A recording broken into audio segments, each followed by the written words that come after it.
irra dhufuu jalqaba. Oduu galgala kan isanii dhiyeessin keessaa loltoonni raayyaa ittisa biyyaa akka to'annoo TPLF jala turan haala kamii turan.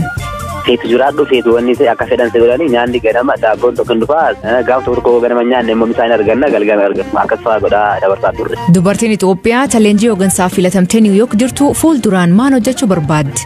Guddina koo keessatti namoota gara biraaf sababa jijjiiramaa fi karaa jijjiiramaa ta'uun barbaada. Uummata koo bu'aa buusuun barbaada. Tajaajilli bilbilaa gam naannoo Tigraay deebi'ee jedhan. Oduu biraallee harka isanii qabna. Aan asli galgalooti nu waliin tura.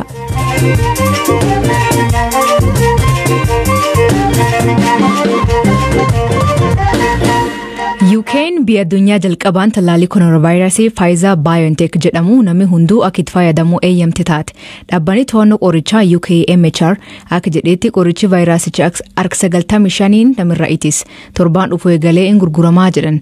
Warri tallaalii kan dafee kennamuu fi maanguddoo fi nam duraanuu fayyaa hin qabnee jedhan. Baqqalaa Toomatti sanii dubbis. Biyyooti hedduun addunyaa keessa barbaadisa talaallii koronaavaayirasii ka addunyaa weerararra jiran UK'n biyya sadarkaa addunyaatti talaallii beekamtee argate fayyadamuu ayyamte ka duraati. UK'n talaallicha doozii miliyoona 40 kan ajajje yoo ta'u kunis uummata miliyoona 20 wal'aanuu dandeessisa. Kanneen ajajaman keessaa miliyoona 10 dhihootti kan biyyattiif kennamu jedhameera. Kanuma keessaa ammoo 800 torban dhufu UK gaha jedhame. Talaalliin kun talaallii jalqabaa dafee uummataaf dhiyaatedha. Yeroo ji'a 10 qofa kan fudhate yoo ta'u silaa adeemsi akkanaa haga waggaa 10 fudhachuu mala. Ministeerri fayyaa UK Matt Hancock yeroo dabareen isaanii gahu lammiileen biyyattii waamamanii dhaabbata fayyaa biyyattii NHS'dhaan talaalliin kennamaaf jedhan. Yeroo dheeraaf talaalliin yoo argame barrii 2021 bara wayyoo qabu ta'a jechaa turre. Amma immoo talaallii kana raabsuu yoo eegallu haalli gaarii ta'a. Adeemsi kun torbee dhuftu ni eegala. UK'n addunyaa keessaa jalqabaan talaallii kana itti fayyadamuuf eeyyamuu fi lammiilee biyyattii talaaluuf qophaa'uu isheetti nan boona. Saayintistii dhaabbata Pliitzarii fi garee kiyyaaf galata galchuun barbaada. Yeroo ammaa hospitaalonni 50 qophaa'oodha. Buufataaleen talaallii fakkeenyaaf galmawwan walgahii adda addaa qophaa'anii jiru. Talaalliin reefu eegaluuf ta'us namoonni walirraa fagaachuu fi dirqamawwan biroo dhukkubicha ofirraa ittisuuf dandeessisan akka hordofan ogeeyyiin dhaamuutti jiru. Talaallichi dursa eenyuuf kennama ka jedhu ministeerri fayyaa UK Matt Hancock akkana jedhan.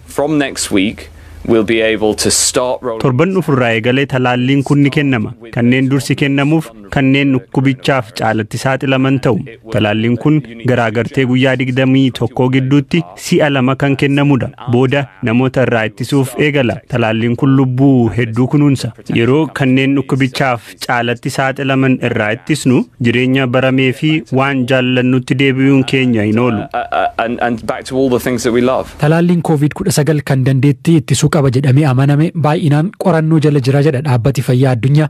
Kana keessaa 4 biyya Afrikaa kibbaatti qoratamaa jira. Ta'ullee biyyoota Afrikaa yoom talaallii kana argatu namni beeku hin jiru. Kaleessa pirezidantiin Keenyaa Uhuru Kenyaata ministeerri fayyaa isaanii akka talaallicha Chaayinaa irraa argatan ajajee ture.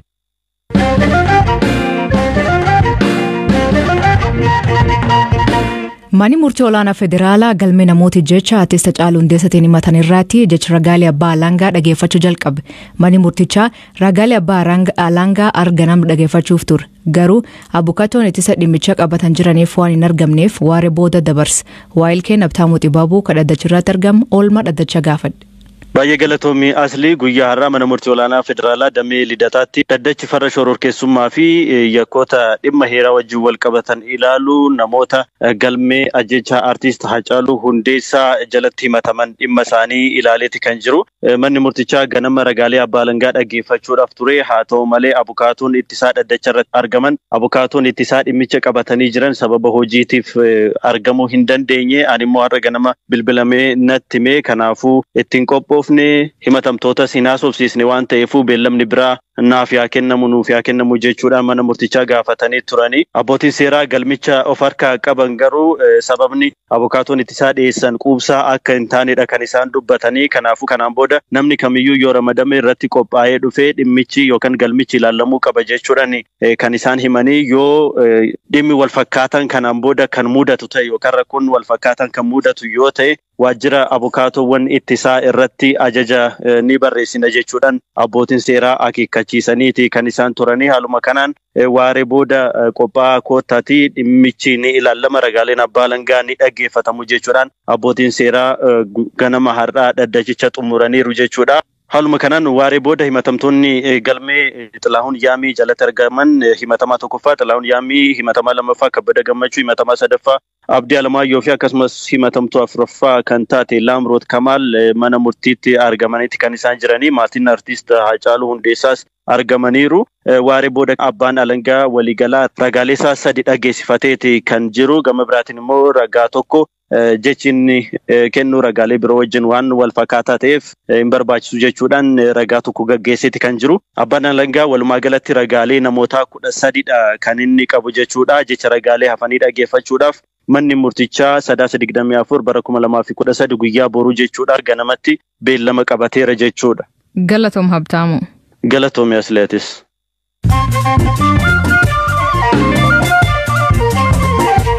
Dhaabbatee biyyoota gamtoomaniitiif mootummaan Itoophiyaa gargaarsi naannoo Tigraay akka dhaqqabu walii galan. Dubbi himaan dhaabbata mootummaa gamtoomanii Saviyaanoo Abreeyuun har'a jalqabee garee rakkoo jirtu ilaaluu garas ergamaa jedhan. Gammootummaatiin agammaa homa hin dhageenye. Tajaajilii bilbilaa gam naannoo Tigraay deebi'ee jedhan hoogantuun olaantuun Itiyoo Telekoom Firiihoot Tamiruun magaala hedduu keessa deebi'ee jira garuu akka hundi deebi'u irra hojjechaa jirraa jette. Tajaajilii bilbilaa fi intarneetii 7 ol addaan cite eegii waraanii naannichaa jalqabe. Gara hidhattoota Islaamaa jechuun kan of yaamu Boko Haram ijjecha qonnaan bultoota 78 irratti gaafatummaa fudhate.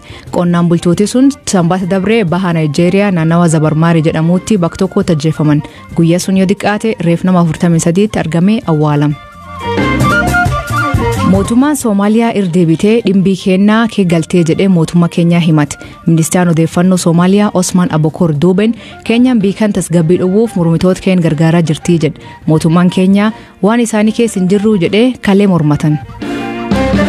Dhaabbatni mirga namoomaa Amnesty International ol ka'iinsa adaabii ajjechaa Misrii keessa deemaa jiru balaaleffate. Akka dhaabbachi jedhuutti jidabri qofaa nam 57 ajjeesan. Misriin deebiin kenneen.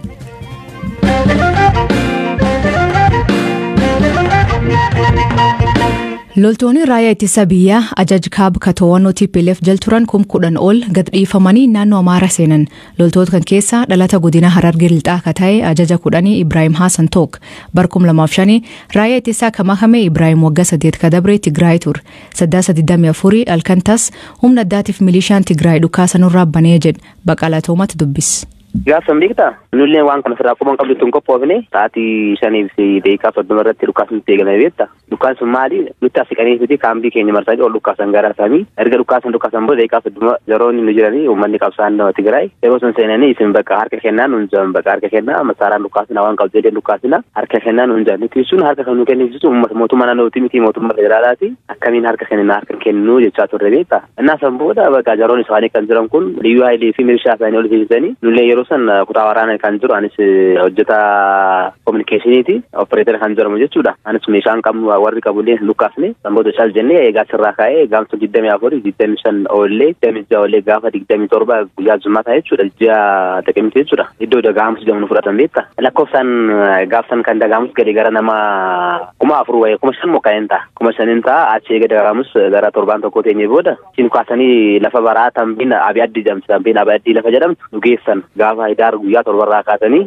hanga gaafa hidaar koo'eessaatti tooratti nu qabanii asirra turre san booda maal nuun jedhan seete filannoo 3 nu kennan. Filannoon 3 kun maali? Tokko namni Tigraayiin qabsaa kan jiru taate Tigraay humna addaa Tigraayiin gala kan jiru yoo jiraate gara isaanii galuu danda'a. Ayi lakki an Tigraay illee humna addaa Tigraayiin barbaadu biyyi kee illee barbaadu Tigraay keessa jiraadha kan jedhe Tigraay keessa jiraata. Ayi lakki sanii miti gara biyyaan galaa kan jedhe illee galuu danda'a nuun jedhan beektaa. Qabsaan baay'een gara biyyaa galla jee sirraa gaafa hidaar 19 kana guyyaa kanneen sun Jumaata na fakkaate gaafa kan qopheessanii makiinaan tasaabiin kun kan simintootiin fe'an kun kanaa walitti nu qabanii maqaa keenyaan saba barreessanii keessattuu saba Amaaraatii saba Oromoo maaliif haalaan irratti xiyyeeffata turan isaan keessaa namoota ogummaa qaban namoota marfeetu kan dhukkaasan kan opereetara kan ta'e kophaatti hambisuudhaan keessaa filee nama hambisuudhaan namoota kaan akka fe'aman gara makiinaa fe'amanii deeman godhame beeka maqaa kiyyaa ittiin himne nan dhoosee seera maqaa biraan dubbadhee na achii bahee bakka baheen jira. Amma warra achitti hafan hin jiru isin baatanii eessa jirtu? baanii nuti magaalaa Soqotaa jira naannoo Amaaraa Soqotaa jirra amma qaccin gara Baardaar yookiin gara Laaftaa deemu. Warri baatan hagamii warri achitti hafanuu hagam ta'u lakkoofsaan tilmaamumaan yoo natti himte. Tilmaamaan ibsutti warri beekunaati gara naannoo 9,000 ta'an kan akka keenyatti jechuudha. Kaafallee ati Amaarotaa fi Baashotaa fi dubartoota dabalatee 4,500 taa'ee yaada. Mee guyyaa haga turtan kana akkami haalli isin qabanii nyaata argachaa turtanii turtiin keessan akkam ture? Guyyaa kana keessatti maal feetu jiraadhu feetu wanni akka fedhan seeranii nyaanni ganama daabboon tokko hin dhufa saa misaarratti daabboon tokko hin kennama gaafa tokko ganama nyaanne immoo misaan arganna galgala arganna akkas fa'aa godhaa dabarsaa turre. Amma gaafa dhageeyaa turre kaajjeefaman illee hin jiru waan jedhu dhageenye waan akkanaa isin agartanii? Maal godhan seete namoota Amaaraa fi Oromoo ta'e darbee ijoollee kibballee akka fakkeenyaaf kan marsi suumii fi kan maqsee kan dhukkaas yoo jiraate walitti qabanii rukutuufaa jira walitti qabanii karshanfaa jira amma bakka tokkotti akka hin dhageetti bakka tokkotti beekaa waraas jedhamtu labsi tokko warra marfidee isaanii isaan kan bakka tokkotti qabanii gara nama 8 bakka tokkotti rashanan kan dhukkaasanii yeroo isaan qabsaa humna addaa isaanii milshaa wajjin walitti waan kan dhukkaasa irratti wal qunnaman namoota isaanii keessaa fuudhanii gara hospitaalaa fuudhanii keenya immoo guyyaa 2-3 booda kan du'e kan yeroo waa san du'e kan hin du'in immoo bakka tokkotti fuudhanii awwaaluun turan bakka tokkotti adda addaan awwaalu guutuusaatti nama 5 nama 10 iddoo tokkotti awwaalaa turan ilma namaa du'e kan lafa ciisurra namni habilii qubee qubaatti irraa eeggatu namaa miti waan akkasii ana fajjiraa ture beekta nama du'e irratti irraa uffata baafatanii yoo barbaadan irratti fincaanan yaada kanaa na fajjira waan akkana bakka jageenyaan garri na rakkisaadha waan badan nurogee waan badaa kun. Mee walumaa galatti haalli ta'e miira akkamiis keessattuu mee wanti mudate? Amirri nama keessatti maal seete nadhee uumaa kiyyetti agana geetti waan argeen beeku waan yaadeen beeku isaa waliin deemnee qamadii haamaa turre uummata hin gargaarra maallaqa baafnee barattoota isaanii warra hiyyeessa barisaa turre mana irraa ijaaraa turre har'as deebee garuu namummaa nuti waggaa 8 waliin ture waggaa 8 ture kun as deebee waan akkana kan irratti yaadu baay'ee natti dhageenye nuti kun gadda baay'ee turre garuu mootummaan yaada waan kana beekee yeroo nu bira dhabuu isaatiif baay'ee gaddiine garuu humaa miti mootummaallee maal akka jiru hin beekna hubanna waan taaneef humaa miti garuu ammallee gara gargaarsaa irratti illee taanaan baane garuu har'aa booddee deemee nuti biyya keenyaaf Itoophiyaa haalaan dhaabbanna nama dhaabbatu har'aa booddee olaantummaa seeraa kabachiisuuf namni gara duubatti deeman jiru yaada jiruun qaba. Loltoonni tilmaaman 4,000 ammallee harkatti PLF jiraachuu kan himu loltuun kun waa'ee nageenya isaanii yaaddoo qabaachuu dubbata. Loltuu biraallee dubbifnee harka qabna sagantaa keenya borii isa dhageessifna.